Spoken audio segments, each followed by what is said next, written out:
no. That's a fairly common question. And the simple answer is they were herbal cigarettes. Most of them after the first couple of episodes, which are really dreadful. And I pity the rest of you who had to come on set days that I was working. You would come on set and you'd go, oh no, William's working today, oh God. The only thing that can be said for them is that they're not addictive. There's no way once you smoke one, you ever want to smoke another one. But we managed. Okay, great, thank you. What's your name?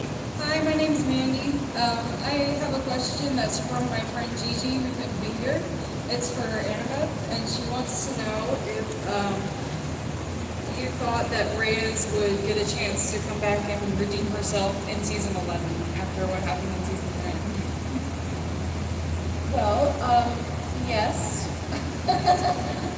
I did, but at the same time, we've kind of talked about it. I know that there's the Justice for Reyes, and which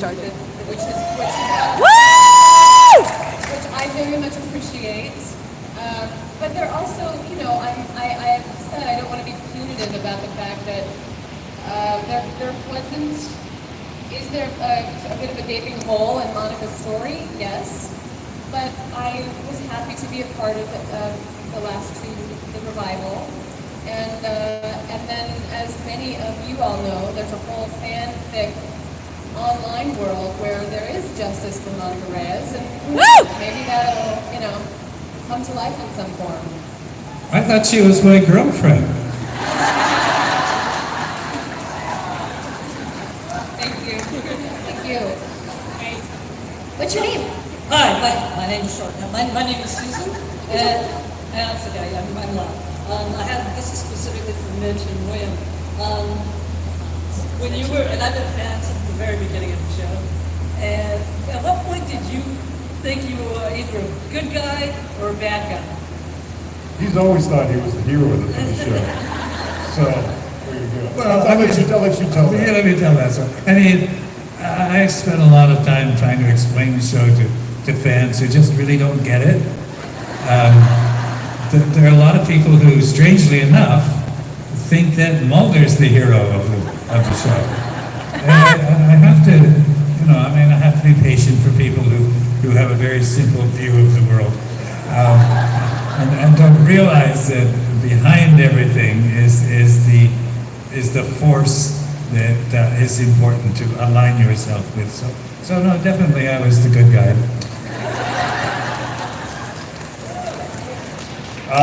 There was a scene in Skinner's office at one point where Bill was in the scene, cigarette smoking man, and Mulder were in it, myself, and at a certain point, Skinner realized that he was being manipulated by him, and that Mulder was the one who was actually telling him the truth. And that's when he kicked him out of the office for the first time. And I think that was a turning point where he says, "Get the hell out of my office." And cigarette smoking man thought that he was talking to Mulder, and then he realized that I was telling him to get the hell out of the office. And I think that was a real turning point for the relationship with Mulder and Scully and Skinner. But then he went on to be the hero of the show. So. Well, no. I think the rest of the show was about what happens when you kick the smoking man out of your office. Nanobots. What's your name? My name is Tyra. My question's for Annabeth. I wanted to ask you what were some of the differences that went into doing characters for Monica Reyes versus Mrs. Dudley of Haunting of Hill House. Anyone watch The Haunting of Hill House? Pretty creepy. Thank you for that question. Mrs. Dudley is very much a character, and there's less glamour for Mrs. Dudley than I think there is for Monica. But as with, I seem to find, the wardrobe for Mrs. Dudley was not fun at all. It was very saturnine and gloomy. but that's part of the joy of playing a character, a very distinct character in a horror show. Thank you. Thank you. What's your name? Hi, my name is Savannah. I'm from Michigan, and I'm sorry I only heard this yesterday. I got to say it, but I just want to say thank you. I don't have a question, but we know you took so much time away from your families to film and to be here for us, and you've been doing it longer than I've even been on this earth, and we're eternally grateful. I think everyone here and around the world, so thank you. We love you, Savannah. Thank you. What's your name? My name is Darby. My question is for Mitch. First, for myself and the fans, thank you for the character you created as Skinner. Thank I you. never knew if you were a villain or a hero. He was a hero too. Yeah. My question is, what is your secret to the fountain of youth for your fans? I moisturize. Oil of Olay. You hear that, oil of Olay? Hashtag oil of Olay, at oil of Olay. Send me a friggin' case of it, dude. You could start your own skincare line. Get skincare care.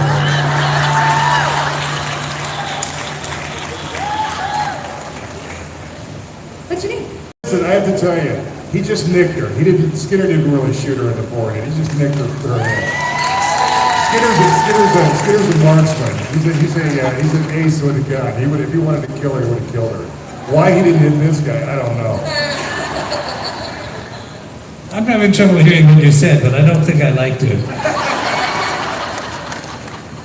What's your name? Hey, it's Teresa Rothler. How y'all doing this Good, morning? how you doing? All right.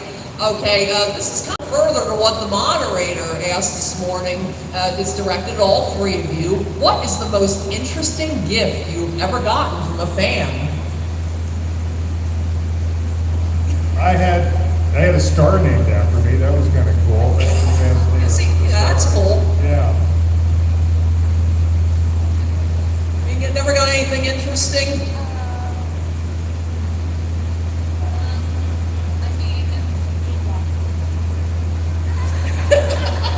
It's kind of hard to beat the star. Some of the things we can't talk about. Oh, okay. Not family friendly. I know, the feedback is a little cray-cray. Oh, there it goes. Yay. Well, lots of people know about this, but I don't know about this. It's a kind of Russian doll they gave me yesterday. And it's about that big. And you open it up, and there's another one that's a little smaller. And then you open that one up, and there's another one that's a little smaller. There's a whole sequence of them. So it's really cute. So that was pretty sweet. Yesterday, I received from some very dear friends my very first, I guess there are only two in existence, but Monica Reyes Funko dolls. Oh, wow. Because they're not official. Monica, you have a doll. Yeah, see, Flubco doesn't make dolls for Reyes. You have, I got Reyes, oh, you don't have one either? Oh, well now there are two in existence, so thank you to Avi and Erica for my very own Monica Reyes Funko doll. Funko. That is so cool. Isn't that cool? Sorry, I don't have my tripod today. Thank y'all. Good. What's your name? Erin. So I want to go ahead and say another thing. I think everyone has their own reasons for why they love the show. But for me, it was a matter of feeling that no matter how much the odds are stacked against you or what's going on, that the only way you fail is if you stop sort of fighting for what's right, no matter how you define it. And so I guess I have two questions, just pick one. You guys are the characters that kind of had some more like complex and nebulous motivations and allegiances, and I guess I wonder if you could speak to your character's underlying motivation, whether that be feedback or fear. And also, if you could look back in time on your younger self, either as an actor, actress, or as a person, and like one piece of advice that you would give to yourself, what would it be?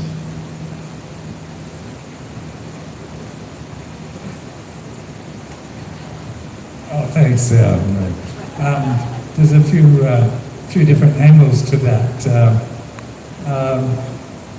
If you haven't read my book, you should get my book. I've got 2 of them left at the table. And there's a lovely picture of the smoking man in the book at age 3. That should give you some inspiration into how you can develop an evil life.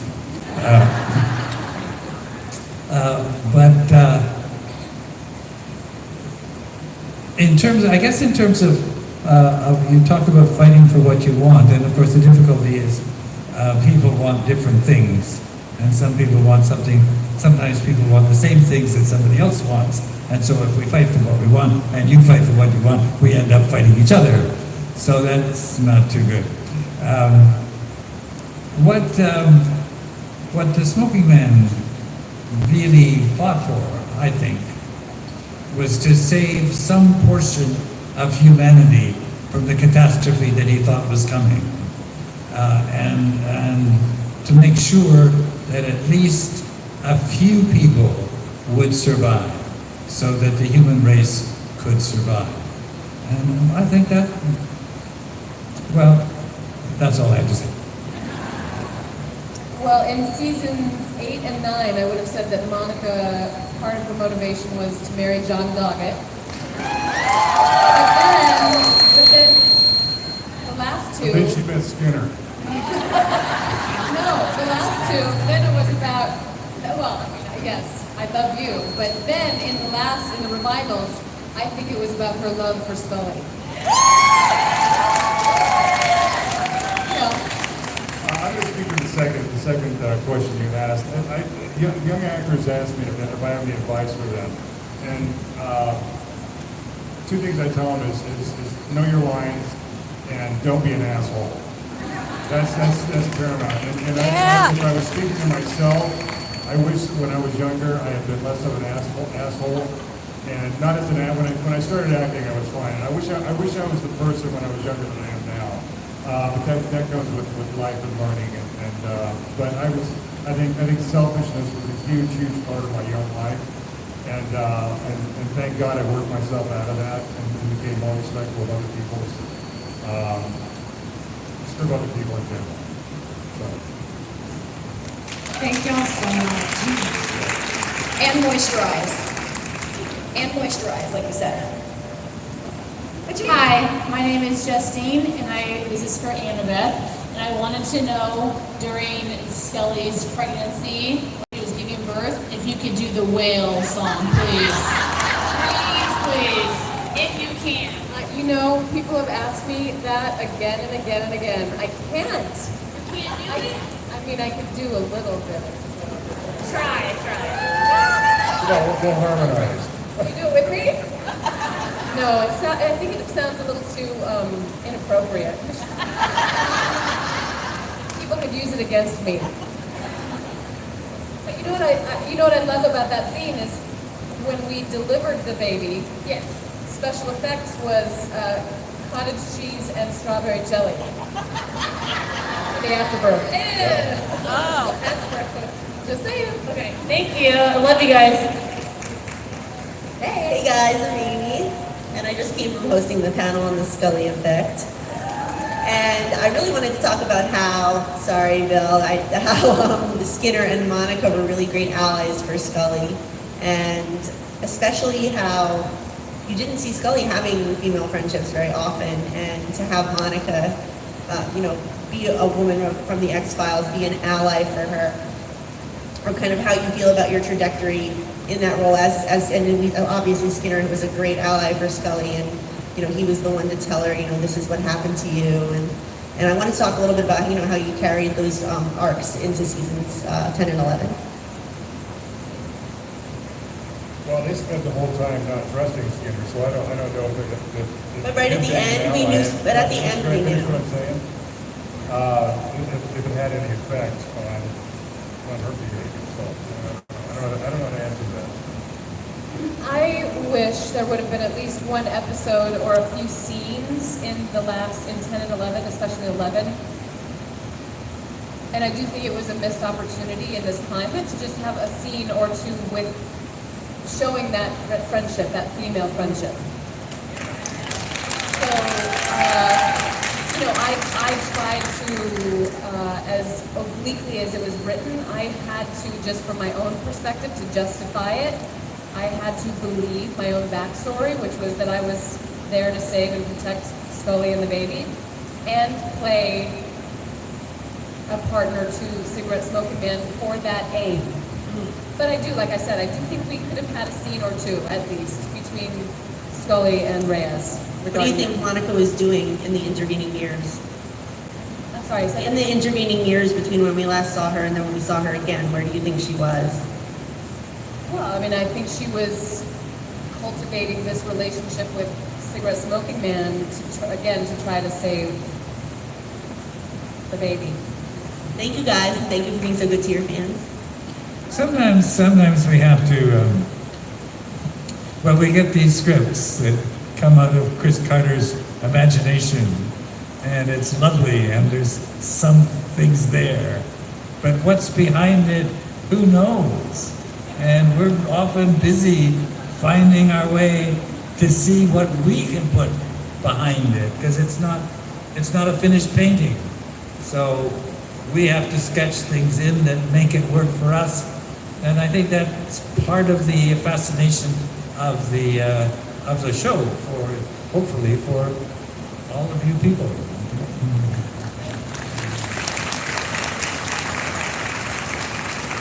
What's your name? Hi, my name is Julie. So I know David and Jillian have both talked about that infamous car crash prank that happened on set. Are any of you pranksters? Have any of you gotten pranked or did any pranking on set? No. No, I mean, we always laughed a lot, but had fun. I can't think of anything specifically. Sorry.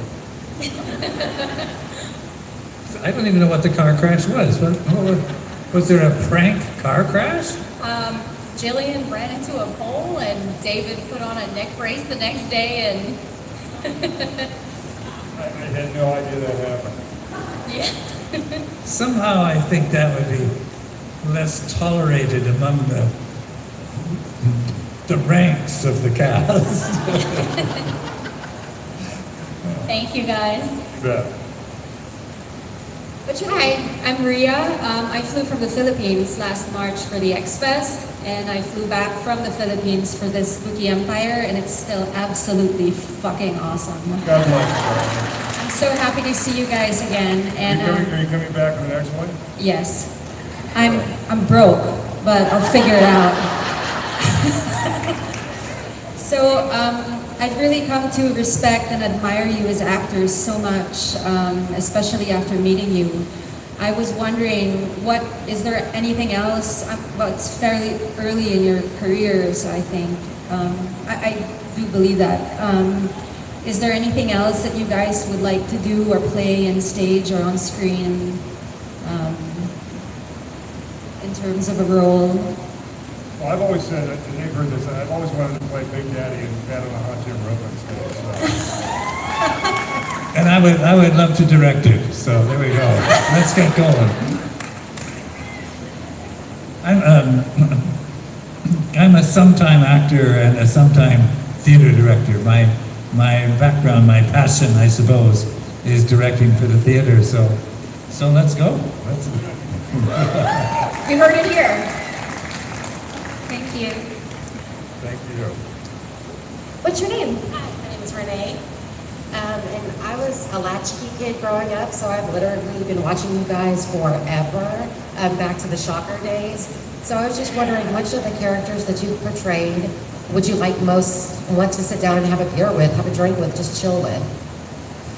Well, not Horace Pinker, that's for sure. No, but you've spoken well about your character in Dallas, so is there just anybody that you've played that stuck out in your mind that you're like, damn, that's a cool man, I'd like to have a beer with that guy? You know, Harris Ryland, I think I'd like to, sit down and go, what the hell's going on? Yeah, that was a fun character to play. I had a great time doing it. So it was, yeah. Dave's a lot more chill than Han. I had a blast playing Sheriff Jerry on Sons of Anarchy, and I think she's a badass, so I'd like to know more about her. I'd like to sit down and see what her story is. Most of the characters I play, I'd just as soon not have a beer with. Fair enough, thank you. I do like the mini Sons of Anarchy thing going on here, though, too. Love it. What's your name? Hi, my name is Elizabeth, and this is a question for all three of you. So we know how the X-Files ended. If you had the ability to rewrite the last episode, what would you change? Last episode. Well, instead of CSM getting shot and falling in the water, I think it'd be better to have Mulder shot and fall in the water. It wasn't very popular, Bill. No, I see that. They still don't get the show. I think that they missed the whole point of the show. They really Oh, did. darn. Well, Mitch, like you already mentioned. I'm not a writer, I'm not a creator. I just, they give me a script. They say learn the lines and play this cat. I'm fine with what Chris did. And you had a really amazing episode of this last season that was very solely directed. And I was very thankful. You were amazing. Annabeth, anything from you? Because Mitch, you already mentioned, we know that you just barely hit Reyes, so you've already cleared that up. You just skinned her skin man. So, Monica, is there anything that you would change or clear up? I think I answered that in the sense of having that conversation with Scully and Reyes. Awesome, thank you. What's your name? Hi, I'm Sean. This is a question for William.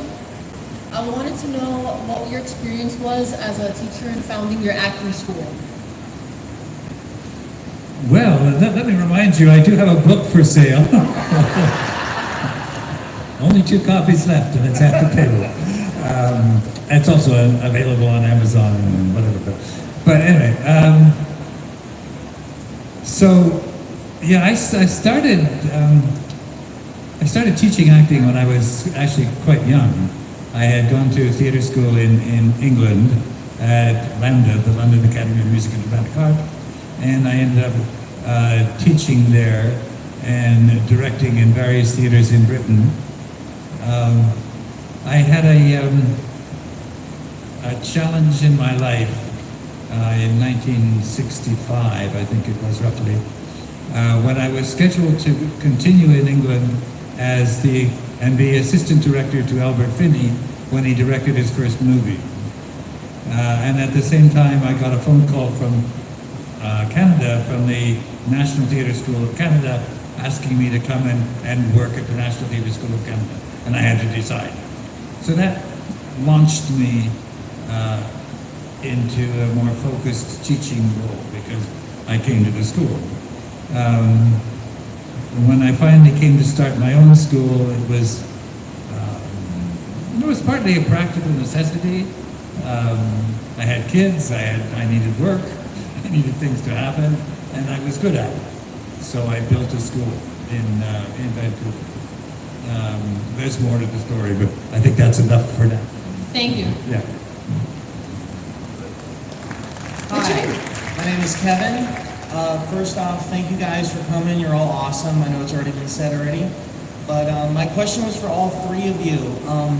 X-Files had a long history of really cool monsters and creatures that still hold up today because practical effects are always the best. What one of those yeah, exactly.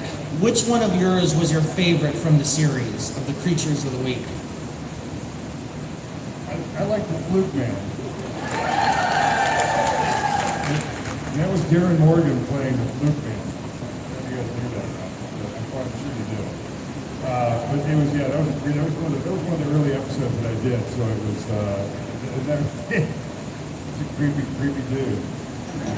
Toombs was pretty nasty too. He was a pretty nasty piece of work. I still have nightmares about Mr. Chuckleteeth. Yeah, he's walking around here. I had to hide.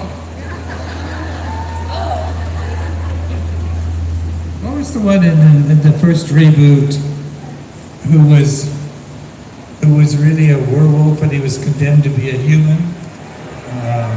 Where lizard? I can't hear back, but what's that? The weird monster. I guess that's what. Yeah, I thought that was just so clever. So I really got a kick out of that. Thank you very much. What's your name? Oh, hey, Deidre.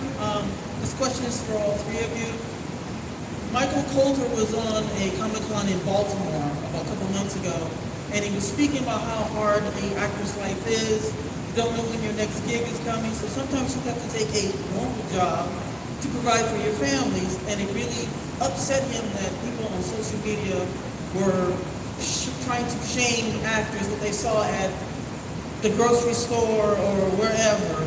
And I was wondering what your opinion when all that was happening, because when you guys are actors, I'm sure there was times when you didn't know when your next gig was going to happen. Just wondering if you could just... Well, I think that what happened with the actor at Trader Joe's was deplorable, but yet, oddly enough, what Tyler Perry did for him is amazing, and he stood proud, and yes, we have to sometimes subsidize and supplement, especially because things have changed so much. There's so many more content platforms. Actors, unless you're the top 1%, we're not making as much money anymore. So, I think it's always super smart to save your money. You always be fiscally responsible. And there's no shame in working to provide for your family or yourself. And oddly enough, I had an acting teacher who always said it was imperative to have a real job so that you know when you're playing a character and that you're actually one of us. So we're all the same. I think it's very important. I think the people that shame who you're talking about and shame, I'm sorry, what was his name? I forgot his name. Jeffrey? He wasn't the only one. There was another Yeah, I one. know, but anybody who shames anybody like that is an asshole. And Woo! that's one of the reasons that I got off Twitter. There's too many assholes on Twitter. I'm sorry. But, and that just seems to permeate that social media. There's an antichrist in social media. So I think it's abhorrent that he was treated like that or anybody's treated like that. I've been a janitor. I've cleaned toilets. I've mopped floors. I've been a busboy. I've washed dishes. So there's no shame in making a living, doing whatever you can, whatever you need to do to get by. And being actors, it's a blessing to be able to make a living like this, but sometimes you have to do other things. And it's I think it's criminal the way that those people were treated.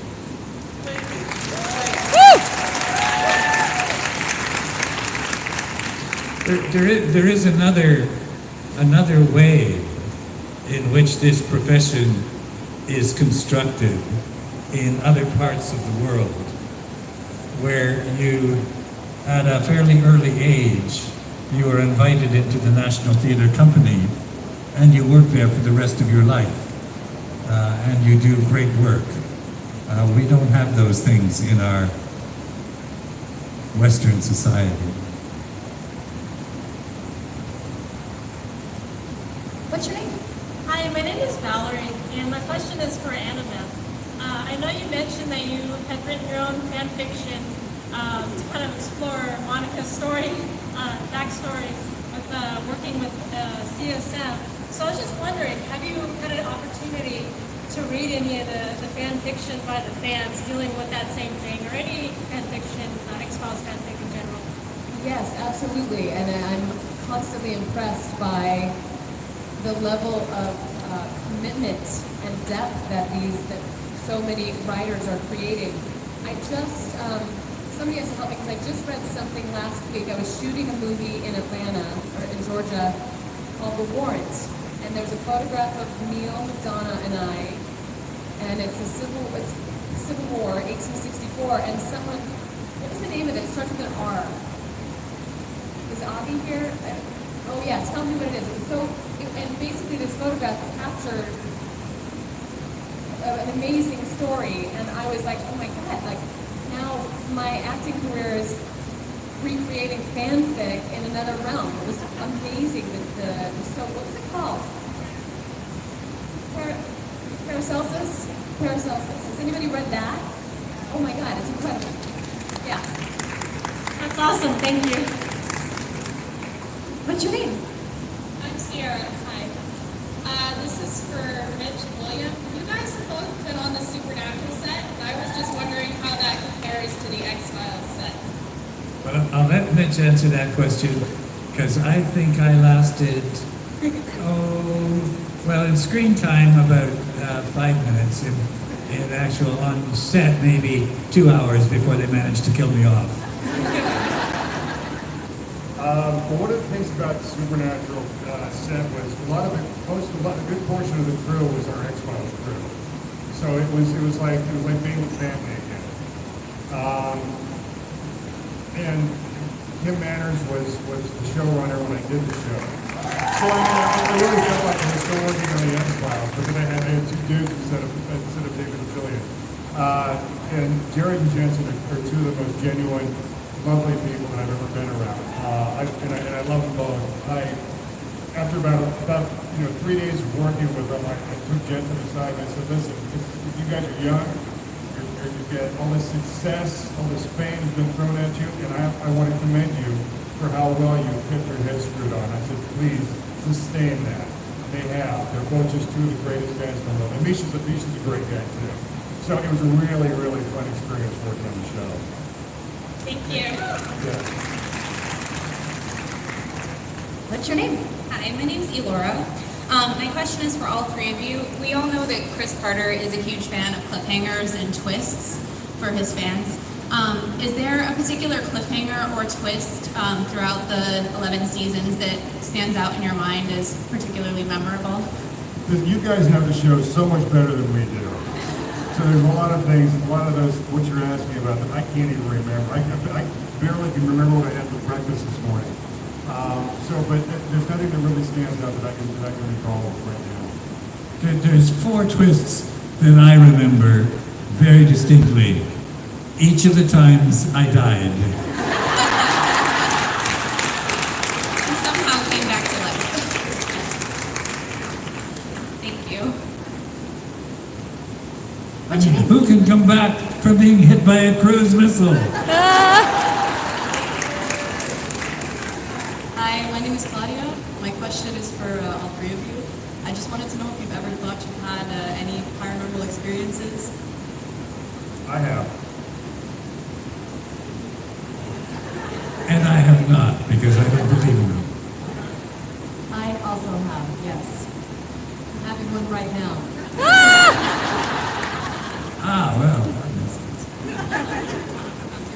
Have you? I don't think so.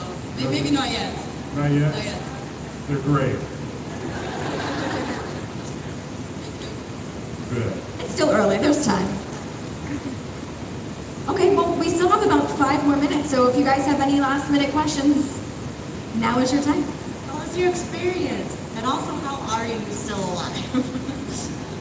Giant missile, you should have died. How did you live? How did I live? Well, as we were saying before, Chris sketches out these things and leaves a lot of blanks to be filled in. My best guess is an alien friend with magical healing power came by. That's just a guess. What's your name? My name's Maria. Hi. I was actually wondering, was there like a day on set that they were like, you were going to have to get in some weird goo or like just some like special effects? You're like, oh man, gross. So I had when Skinner was infected with the nanobots that this guy, you initiated that, right? When I had all that shit running through my. I don't remember. Couldn't remember. I wouldn't do something. That like was, that. the prosthetics for that were a pain in the ass. But I hate prosthetics anyway. But I hate having them apply. I think they look great, but my daughter's getting into special effects makeup, so I can't say that I hate them. But I just hate having them on, and there was at one point I was doing a scene, and I had a bladder that I was supposed to be squeezing to make the stuff pulse, and I'm trying to remember my friggin' lines. I'm trying to remember to, keep this thing going and act at the same time. So it was, and at a certain point I called Frank and I said, can we get rid of this nano crap, because this is really a pain in the ass. And they figured it out. I guess that's why I killed Project, so that's how that got solved. Worthy sacrifice. Again, the magic thing for me was, I had to smoke through this tracheotomy for, season 9, season 7, season 10, and then miraculously it cured. And then I could smoke normally. I was delighted at that. That was one of the creepiest things I've ever had to do, was like, do a cigarette for your tube. It was a dream. Thank you so much. You survived death and tracheotomies. All right. What's your name? Ricky. I just want to say, guys, welcome to Florida, welcome to Spooky. Thank you. And I just was wondering, quick yes or no, you guys believe in any conspiracy theories yourself, or let your mind wander like that? Sorry, I missed the question. Do you guys believe in any conspiracy theories or anything like that yourselves? I think our world is rife with conspiracy. I believe that. I believe you're right. Yes. I think it's a question of definition. I think because I don't hold with a conspiracy that says everybody knows that, or a whole team in the whole world knows that some cabal killed Kennedy and it wasn't Oswald. I think the Warren Commission did its job. I don't think there was a conspiracy behind that. But I do know that there is a conspiracy to suppress information about climate change, and that's going to kill us. Thank you. That's a great answer. Thank you, guys. All right. I just got the wrap it up, so we have time for one more question. Hi, I'm Alexa. Again. I was wondering if there's one moment that you felt kind of defined your acting career, what would it be? So one moment where you're like, oh, I made it. This is always what I wanted to do, and all the work paid off for a certain. That's a wonderful question.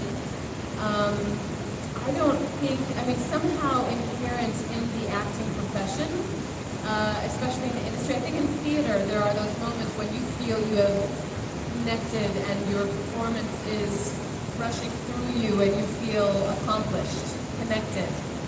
But in terms of and sometimes that happens on film as well, on TV, you have those moments, but they're fleeting. And inherent in the nature of what we do is always trying to climb to higher realms. Does that make sense?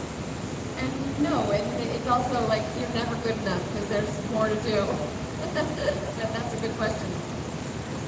Well, there's an experience when you work in theater that, as Annabeth says, is more difficult to find in film, because in film we're working in such little pieces so often, and we have to remember while we're having some dramatic moment that we have to hold the cigarette a millimeter higher because it has to get in the light, etc., etc., etc.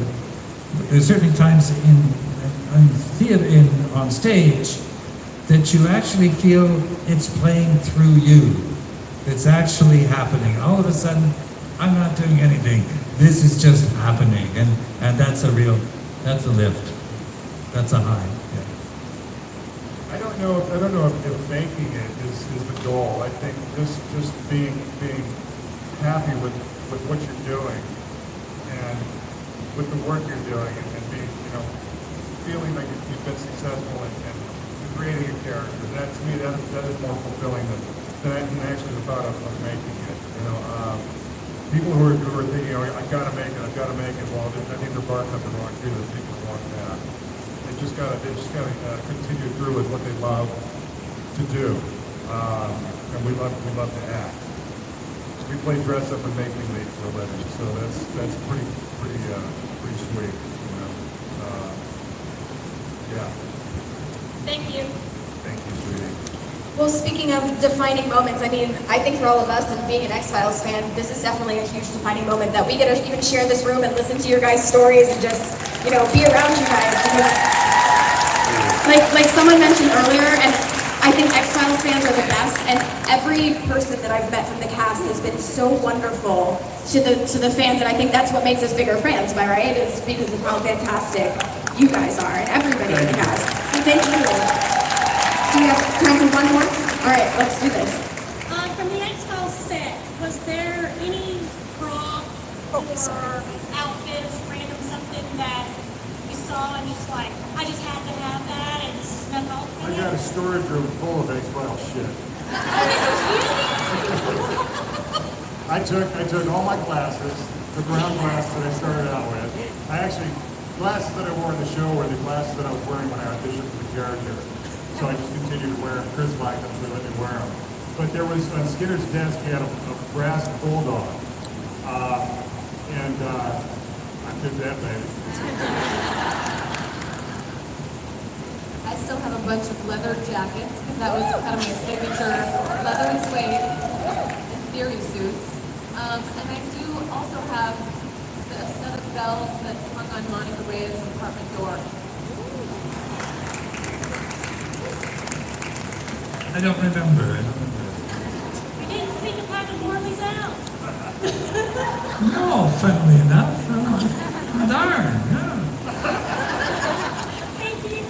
Well, I understand that those are all keepsakes, but y'all can make a lot of money on eBay if you ever change your mind. But can we get one more big round of applause for the cast of X-Files?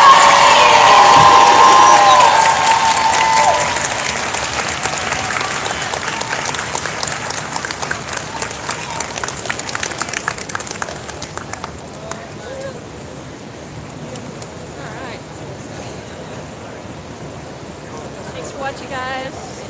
See y'all later.